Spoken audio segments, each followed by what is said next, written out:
Odan CTC TV. The American piano of Anissa. Odan for na Jatum. Tell party. What I say, what Jatum? Tell party Jatum. Odan for Jimudi. Monty Tum. City TV. COMOAKU. City TV. I want a press mission. Blaster press no. Ghana local press no. All of the City TV, City na Keko. And legacy of Alhaji Banda. When I was informed of his passing, I went to participate in the burial service, and we put him to rest at the house that he had built, which is popularly called the Banda.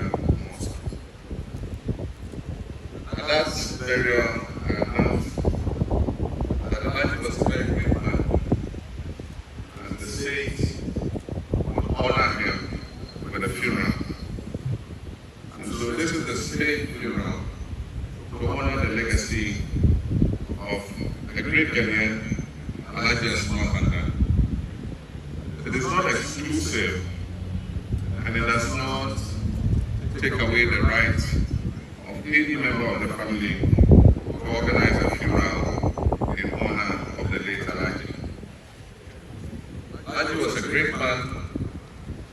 He built himself from scratch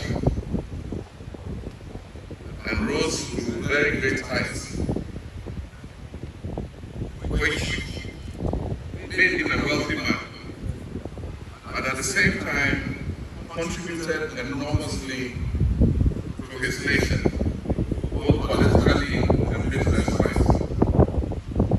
And so we must leave his legacy with thoughts of peace, unity, and togetherness.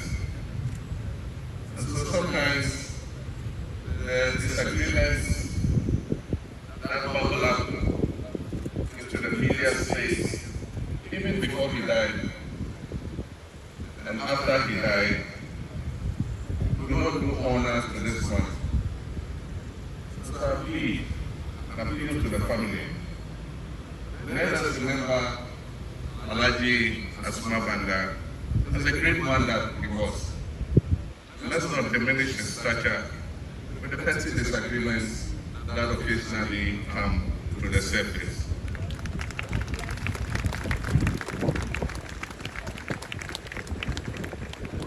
I've known Alhaji since I was a young boy, because he was a member of the CPP, and he was a regular visitor to the houses of my father, Mahama, Alhaji Muro Igala, Nano Kwekere Bekwe. And anytime they had meetings and I drove my father to the meetings, Alhaji Banda was always part of those political meetings. And so I've known him personally from when I was a young boy growing up until his sad demise. And so I consider Alhaji like my father. Indeed, after my father died in 2001, Alhaji has played the role of a father to me, especially with regards to my political career. Always there to draw my attention to things that he thinks I should take note of. And so for me, this passing, it is fortuitous that it has happened when I have come to the office of the President of the Republic of Ghana, to be able to give him what is fitting that a son can give a father.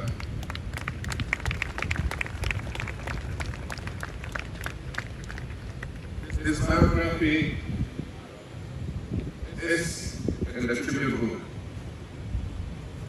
But perhaps one of the greatest things he did before he died was the formation and establishment of the joint venture between our own Ghana Ports and Harbours Authority and the MES partners. It was him virtually single-handedly who drove the formation of the MES joint venture, which today is responsible for not only the Meridian Port Services bed in the old port, but the new terminal port that is reputed to be one of the top 10 excellent ports in Africa. And it happened like it was only yesterday. I was invited to commission new cranes that had been installed at the MES bed in the old port. While I was sitting with Alhaji, I asked, why can't we build a new port? Because we've extended this old port to its capacity. And so he asked me, you really want a new port? I said, yes. He said, we'll build it for you. And he, together with AP Water, MES, Bolore, and Ghana Port Authority, under the MES joint venture, commenced the design of the new terminal port. I remember, just like yesterday, when they came to me in the office as president and said, Mr. President, we're going to build you a new port, and it will cost the government of Ghana $1 single. And that's exactly what happened. The terminal new port that is run by MES did not cost the government of Ghana $1 single. They raised the money themselves and built that port as a joint venture on their own balance sheet. And today that port is serving Ghana very well. And so I've initiated consultations because it is worthy that in the shipping and port space we name something prominent after Alhaji Banda. And so we're going to consult with MES and Gapoma, and we will find something prominent at the port to name after Alhaji Banda, to immortalize his name. And so on this occasion, we wish to extend my deepest condolences to Cassandra, to Baba, to all the children, and to the extended family from Kintampo and beyond. May Allah grant Alhaji Jannatu Firdaus, and may God repose his soul in perfect peace. Thank you very much.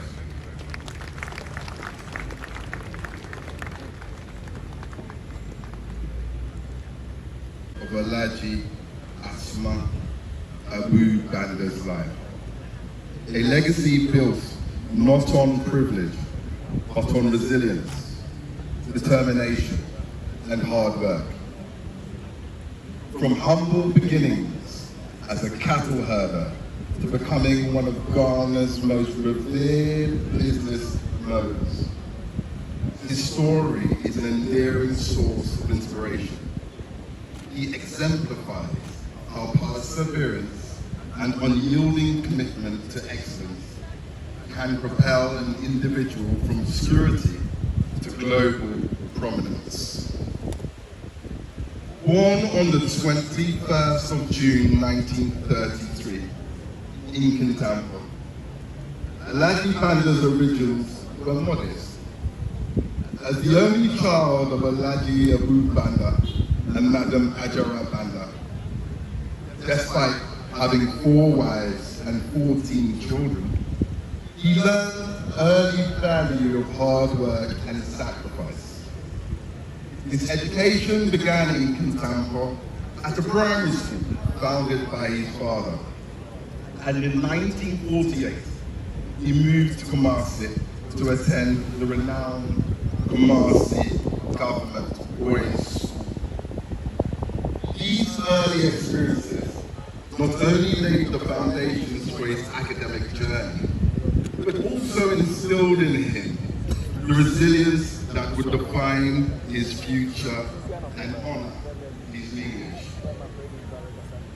Alhaji Banda's entry into the business world was nothing short of remarkable. At a young age, he embarked on what would be one of his most formidable challenges. Traveling approximately 1,500 miles on foot from Mopti, Mali, Niger, and Upper Volta to Kumasi to procure cattle. The arduous journey marked by setting up camps every 12 miles to ensure the animals were nourished exemplified his dedication and work ethic. Out of gratitude for his good service, dedication, and honor to his father bought him a Benz.